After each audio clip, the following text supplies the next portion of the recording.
Dati po, dito ako sa Manila, sa Ready Mix din po ako dati. Saan? Ready Mix. Ready Mix? Opo. Semento? Opo. Oh, yun ang texture ng pyrite. Then, if ever nag-gold naman siya... Hindi nagagatogol, walang edges na ganito wala, eh. oo.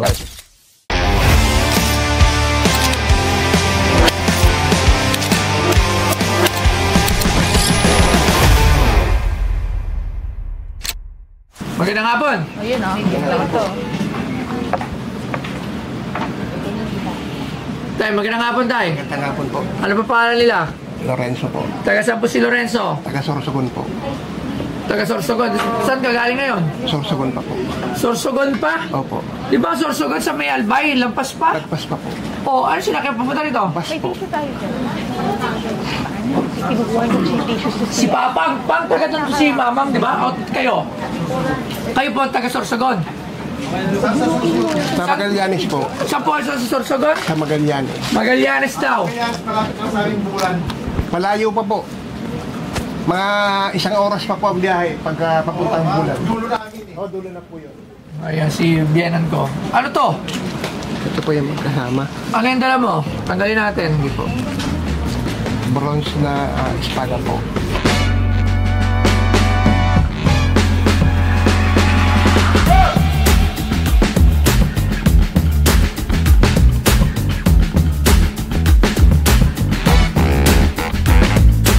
Ang sibat ay isang pole arm na binubuo ng baras, kadalasang gawa sa kahoy na may matulis na ulo.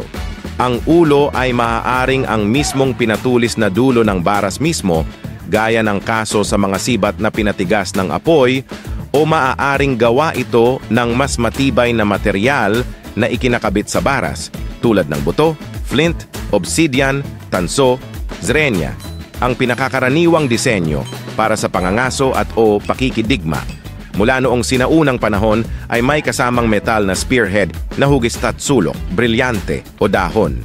Ang mga ulo ng mga sibat sa pangingisda ay karaniwang nagtatampok ng maraming matutulis na punto, mayroon man o walang barbs. At ang binebenta sa Pinoy Pawn Stars ay sibat. Bibilhin kaya ito ni Boss Toyo sa halagang 1.2 milyong piso? Panoorin.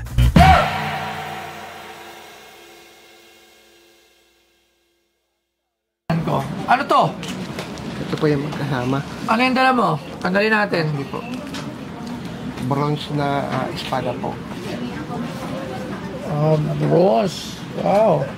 Tsaka? Ito po yung kasama niya na nakuha kayo. Okay. So, saan mo naman nakuha to, Tay? Sa Palawan po, 1983. Lagyan natin. 1983. Ano po ba trabaho ni Tatay? Dati po, dito ako sa Manila, sa Ready Mix din po ako dati. Saan? Ready Mix. Ready Mix. Opo. Semento? Opo. Saan nyo naman ito nakuha? Sa Palawan? Sa Palawan po, binatilyo po ako. Yung... Ano ba to? Ano ba ang pagkakalam nyo nito? Ginto? Hindi ko po alam eh. Okay, so magkano nyo naman ito gusto ibenta?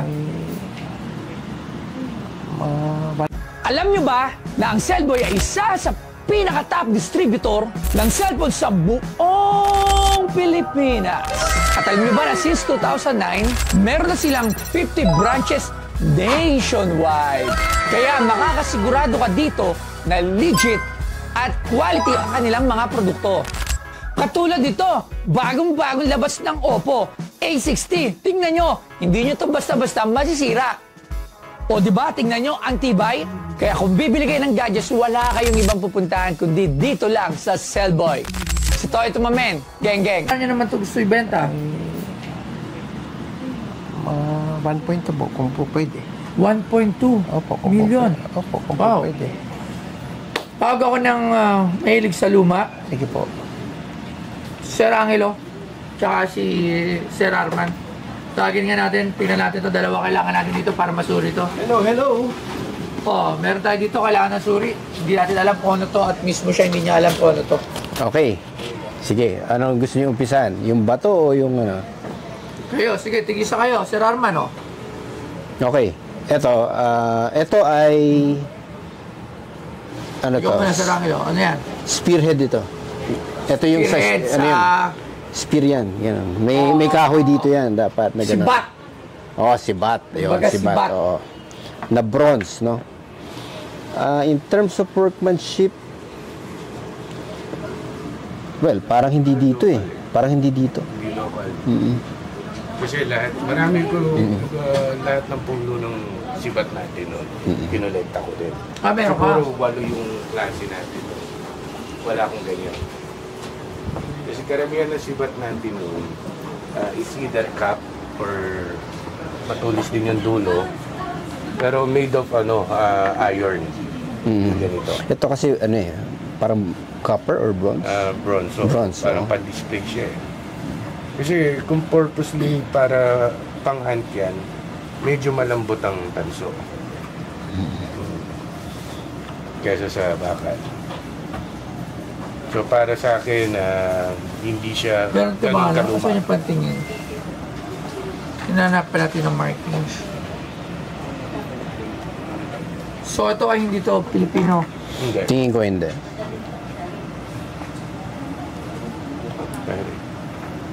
Pyrite.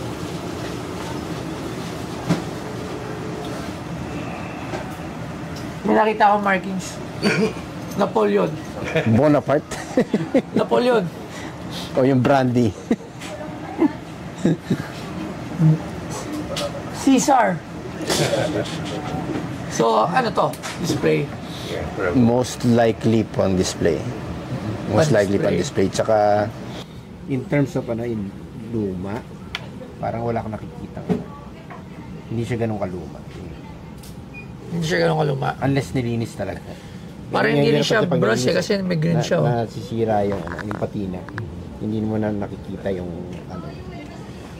ganong nag-age siya. Magkano to? Sa akin, hindi ko mapag-press. Wala. Ako din. Ito naman, Ano yan? ito hindi siya ginto. It's a fool's gold or pyrite.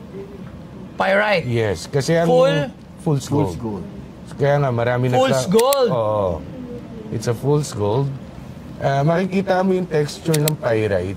Usually meron siyang mga sharp details, corner. Parang bakal na putol-putol. Yun yung Kaya nagkukulay gold. yun ang texture ng pyrite.